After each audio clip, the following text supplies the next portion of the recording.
সিরাজগঞ্জের কাজীপুর উপজেলায় আধুনিক যানবাহনের ভিড়েও এক বিশেষ বাহন এখনও মানুষের জীবিকা ও যাতায়াতের নির্ভরযোগ্য মাধ্যম ঘোড়ার গাড়ি।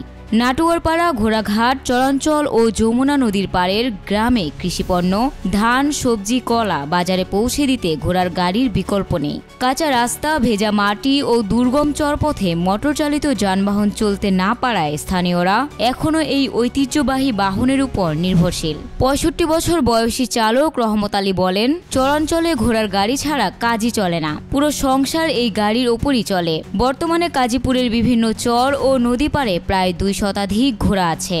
প্রতিটি ঘোড়ার সঙ্গে জড়িয়ে থাকে একটি পরিবারের আয়। দিনে একজন চালক গড়ে ৬০০ থেকে ৮০০ টাকা আয় করেন। তবে সমস্যা কম নয়। খাদ্য, চিকিৎসা ব্যয় ও আধুনিক যানবাহনের প্রতিযোগিতা চালকদের জন্য চ্যালেঞ্জ তৈরি করেছে। শফিকুল ইসলাম বলেন, আগের মতো যাত্রী পাই না, খরচ বেশি। তবু আমাদের গাড়ি ছাড়া কাজ চলতে পারে না।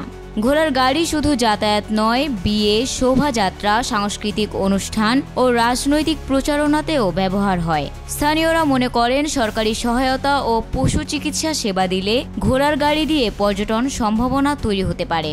আজও যমুনাপাড়ের গ্রামে ঘোড়ার খুরের টুংটাং শব্দ জানান দেয় মানুষের জীবন, জীবিকা ও ঐতিহ্যের সঙ্গে এই বাহনের সম্পর্ক আজও অটুট।